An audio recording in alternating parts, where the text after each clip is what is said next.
do you think Darcy really wants at this stage in her life? In season 4. Pues joder, se necesita un novio, porque está sola y está preciosa, pero bueno. Sorry, I lived in Spain for a while, so I had to. She is, I would say a boyfriend, because I feel like the journey this character has gone from absolute rock bottom after rock bottom. I think she's finally at a place where she can love herself for the first time, and I think that will make her ready for a relationship. So I don't know, we'll see.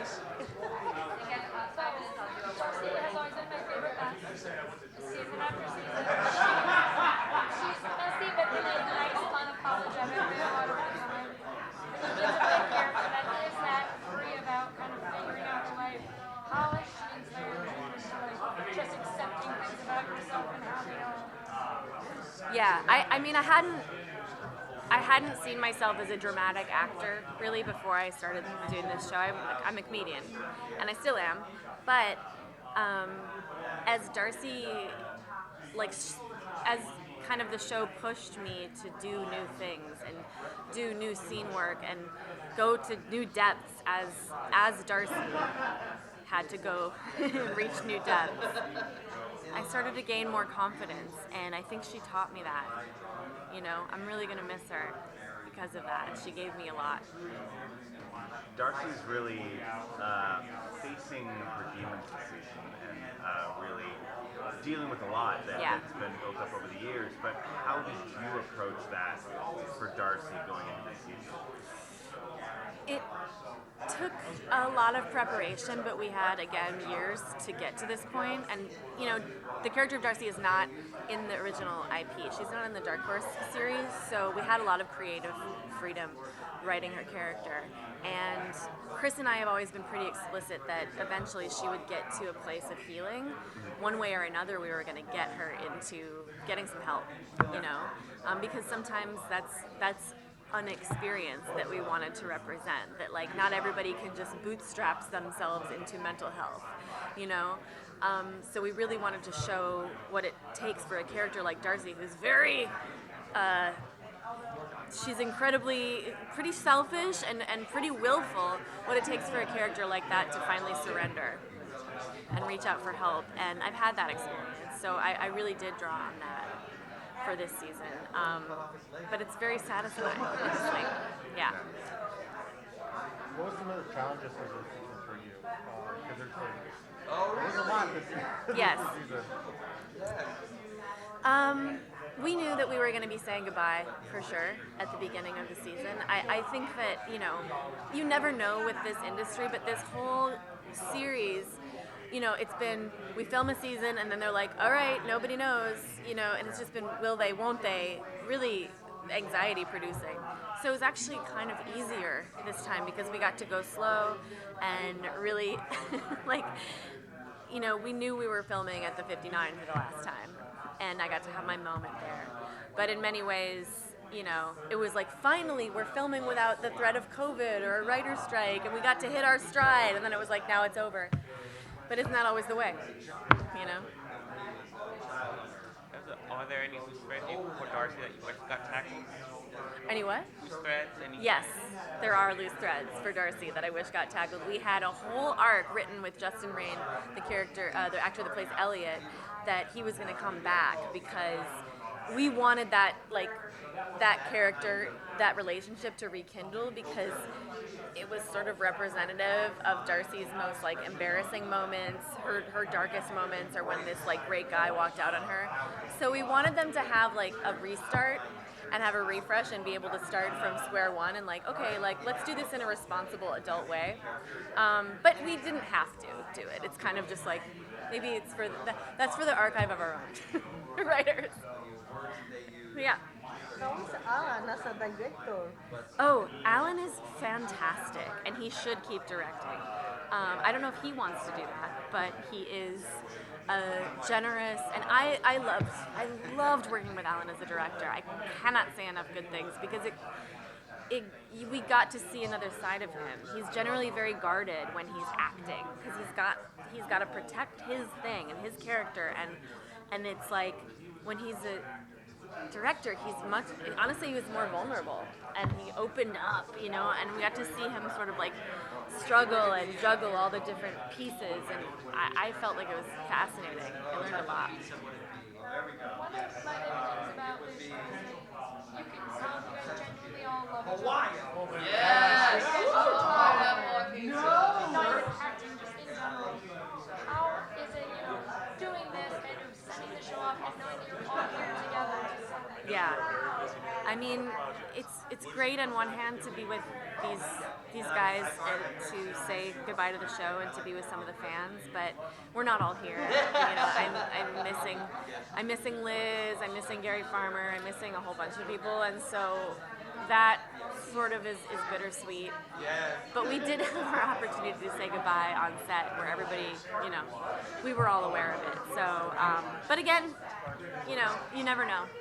You never know. The fans are adamant, and we're just getting more fans today, so we'll see what happens. Exactly. Right? Yeah. So you're a wisecrack. Darcy's a wisecrack. How much of your humor, especially since Darcy's a newer character for the show, how much of your humor informed the writing and those aspects of Darcy? How much of my... Well, that's kind of a Chris question. I can't really speak to what he did, but I remember him saying when I was filming the scene in the pilot with the funeral, and Harry was like opening up the coffin, and I had my ad-libs in that scene, like, oh, it's intense, but I like it. Like, he kind of saw that and was like, okay, I know who this character is. There was that moment of settling, like, okay, yeah. I had just come off filming Mike and Deputy Wedding Dates, and there was this very bawdy character that I played, Cousin Terry, and I kind of had a hard time letting go of that. That was such a fun character to play, so I brought a little bit of Terry in there, and I think that kind of married it. Yeah. Oh, okay. Your any favorite moment in the whole series that you want to share? God, there's been so many. I mean, there's been so many at the same time. I wish there was more. The Waltz scene, it's just an opening piece from last week's episode, but that was very difficult for everybody else because they were freezing cold. But it was really meaningful for me because I got to look around. I got to kind of stand still and look around and watch everybody that I love so much, and all these characters that I love so much move around me. And it was incredibly touching. Yeah. Can I ask about Spain? Yes. About Spain, okay. So you told me you live in Spain. Yeah. What do you like about the country? I lived in Valencia for 6 months. I live in Es Castellón. valenciana. Castellón, sí. Sí. Hablando.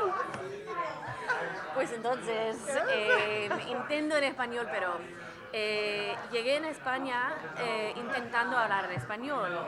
Tenía un como slight grasp del idioma, pero todo en mi escuela todo el mundo se habla catalán. Ay, no, valenciano. Sí, valenciano. Las clases, los maestros, todo en valenciano. Y digo, pero yo no sé. So it was very disorienting. I learned a ton though, and I made friends for life in Spain. I love it there so much. I haven't been back, honestly. When was that? That was in 2002. 2002 for 6 months. Later, I spent time in Argentina, so doing some translating work, so I got a better grasp of Spanish, but like my heart is still always there in Spain. I met the people of Spain. The food is incredible. I'm vegetarian, so everybody in Spain is confused about that. They're like, yes, but you eat meat. And you're like, no, vegetarian. They're like, okay, so only fish. Yeah, but I love the people from Spain. Some of the best friends I have in my life are still living in Spain. So. how is in Spain we will air the fourth season in October, so for the people over there they don't know Oh, wow, yet. they get to go on the ride this October? That's so exciting. So how is Asta, your character, going to evolve in this fourth season? In the first season or the fourth? No, the fourth. I think in order to answer that without giving too much away, it's evident that Asta's been on a trajectory of finding herself and loving herself. And she got out of an abusive relationship in the very beginning in the pilot, and I think she is a people pleaser and a peacekeeper, and I think her dad and Darcy and even Harry have encouraged her over each season to, what is it you want? How do you feel? What do you want to do? And I just feel like we're gonna get a chance to see her really just figure that out by the end, like what that really means, and there's liberation in that.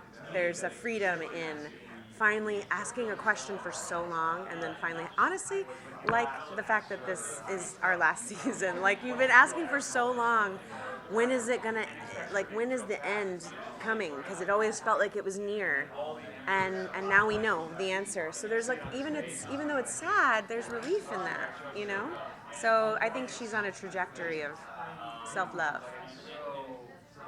Asta's relationships are kind of, for me, the most fun part of the series, because her relationship with Darcy is different than how she deals with Harry, and she gets to have all these people in her life who are either her cheerleader or she's a cheerleader for them.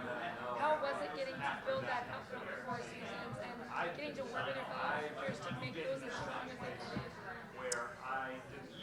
We have such an awesome chemistry as a cast. I don't think we really had to work that hard to build those relationships. I think it was more about the situations we were put in with the writing team and the storyline. And there were definitely times I, as Sarah, didn't agree with like how Asta and D'arcy had to fight, or the way Asta dealt with something, because I, as Sarah, am just a lot more forward, and I don't like lying. Not that Asta does, but I think she gets good at it because she has to save humanity. And I'm just not sure I'd be able to do that. I feel like everybody in my family would know it's the end of the world, and I'd be like, we're all, take cover, like we're all going down, like let's get a plan together. So I feel like in our relationships on the show, we've had a chance to grow and evolve like any cast would, but it's sort of a similar trajectory as our characters would, a little bit of small town growing up together, but then this like big world, I don't know, drama and trauma that we've had to endure that bonds you. It's a little bit like you feel closer by being in the trenches with somebody, as they say, back in the time of war. So it's like, that's what we're talking about. And yet it's a comedy. So it's like, that's pretty serious. But I think we've done a great job of balancing that in all of our relationships on the set. Speaking of comedy, I mean, Harry is just so absurd in everything that he does, but I think what makes the show work is Asta, and creating that kind of balance and that groundedness coming from that honest place. How, especially being around Alan during all of that absurd stuff, how do you keep that honesty and that grounded nature of Asta? That's a great question. As an actor, I try always to lead with honesty. Comedy or drama, it comes from an honest place. I think the best of us, who are trying our best efforts as actors, are being honest. And I think I've been fortunate to play a character who can't not be honest, but she's not as bold and as brash as me. She's actually quite sentimental and and tender, and just really, again, a big people pleaser. So I feel like it's been nice to learn from her and to grow with her, but also to feel like I'm seeing her grow. I'm seeing this moment where she's she's being asked, by her dad, like, what do you want? Where do you want to go? Like, what do you see? And I think it's time for her to start asking those questions. So I think the honesty is whether or not she can by the end of this series. You know what I mean? Like, can she answer that question? I think that's a good place to leave it. Yeah. What do you feel like you're going to take personally from playing out? This was my first time being a series regular, so it definitely changed my life. So I think I'm just going to take gratitude in with me to the next job, thankfulness for the experience, for the wisdom, for the hope that Asta gave me just for my career, But also, as a character, as a person, I'm going to take the leather jacket, because I did, and I'm going to wear it to cons because I think that's cool, and it'll be my version of cosplaying myself, I guess, question mark. But I'm also going to take her patience, and that's no pun, on the fact that we live in patience, but she's a lot more patient than I am, and so I'm going to take that with me too. Yeah. I got my question there. So, but To piggyback off the piggyback. yeah, piggyback. So I'm curious. Was there anything else that you got besides the jacket that you were able to? She has this pair of black jeans that she's been wearing since the pilot. Actually, since season 1, because you guys, in season 1, they were really, really adamant about jeggings. You know what I'm talking about? Jeans/leggings for Asta, and I hated that. So somewhere in season 1, we switched to these jeans that I love so much, and I did take those too. But they were given to me, to be fair. And this bracelet, actually, this was the bracelet that she's had since the pilot. It's a real strong, empowered piece that doesn't have a story, but it is an indigenous artist who made it, and so I always believed that it was something her dad gave to her. And it was something she always wore for protection, and I do that too. Look forward to your future cosplay. Yeah, my own set, right? I got the whole outfit. You gotta have a sign say myself. Yeah, myself, right? This.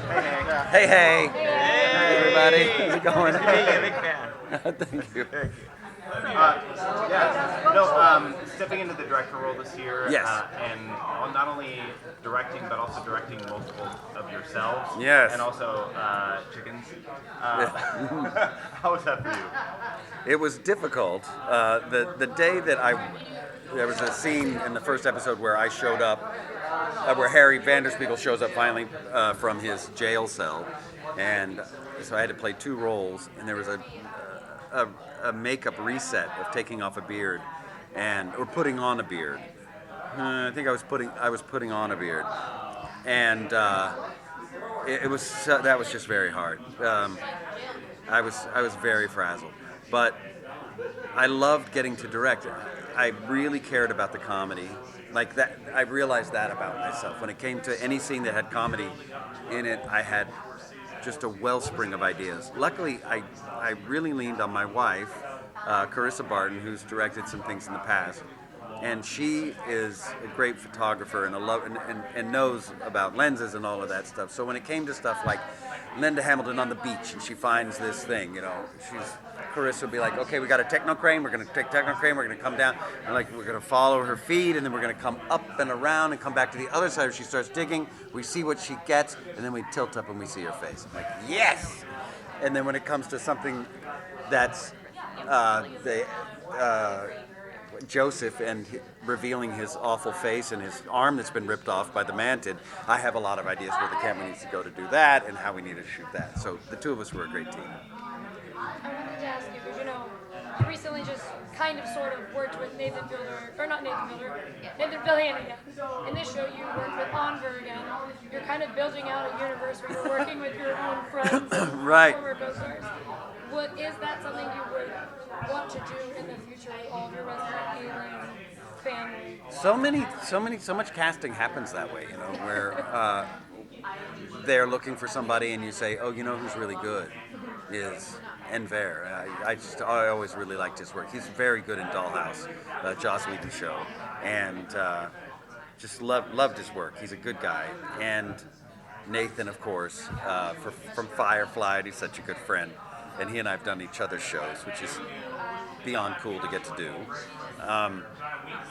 But Edie Patterson was someone that also who played Heather, my girlfriend, when they were talking about she's the most beautiful alien in the universe, and like they were giving out all these names. They're like, what is Claudia Schiffer doing these days? And what is it like? I did a thing at an improv thing with this actress named Edie Patterson, and she was so funny. I think she would kill it. And Chris was like, all right, you're right, go for it. Like if that's who you think it should be, and God bless him, because she's the best. What have you learned from Harry? My what? What have you learned from Harry? Oh, from Harry. I've learned to sort of live out loud.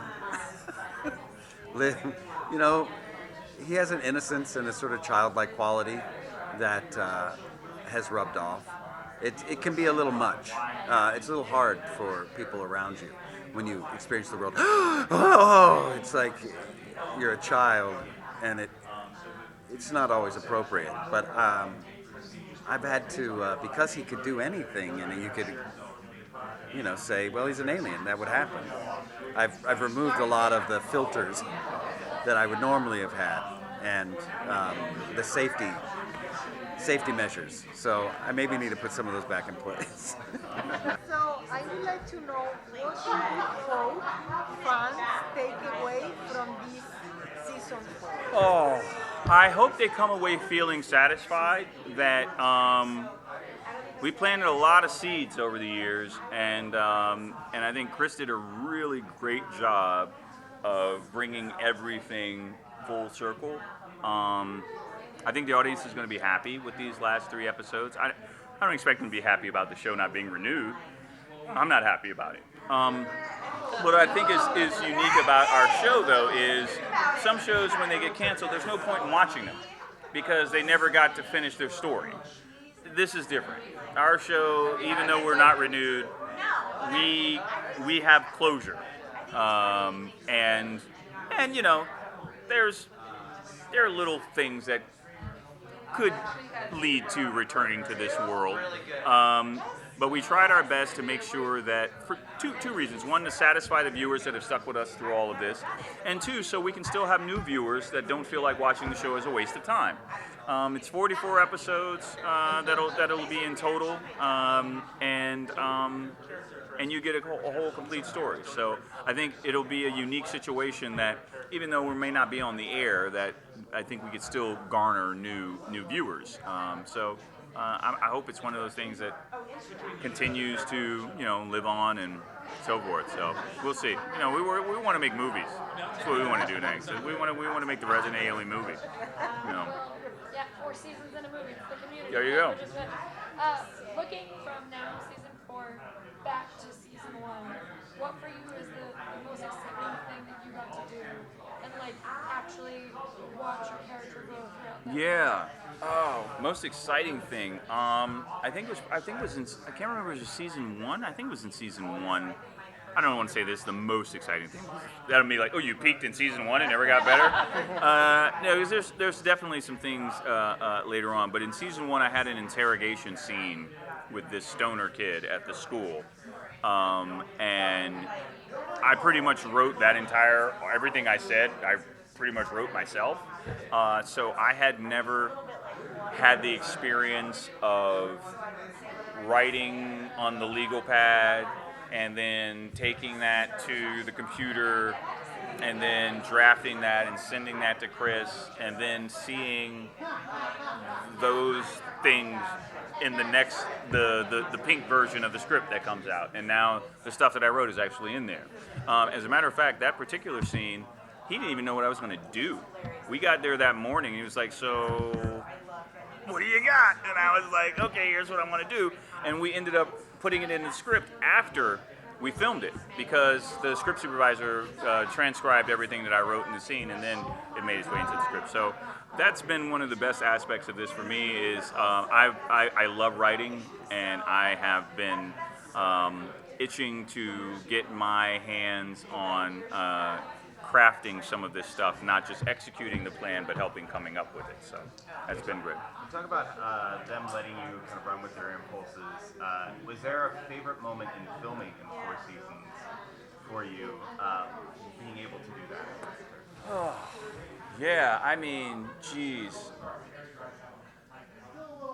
Well, one of them is coming. I can't speak on it. Big revelation tonight, actually, in tonight's episode. Gosh, there's so many, man. I know it sounds like, oh, come on, dude, you can't think of one, but no, it's like I've had so much fun. There's one line, it's so stupid. It's so, sometimes I watch our show and I'm like, we're so stupid. You know what I mean? There's this one line when we're trying to track Harry down, and I'm sitting there trying to convince Deputy Liv that, you know, that I think we're dealing with a mime. You know what I mean? A murderous mime. You know what I mean? Which comes completely out of left field.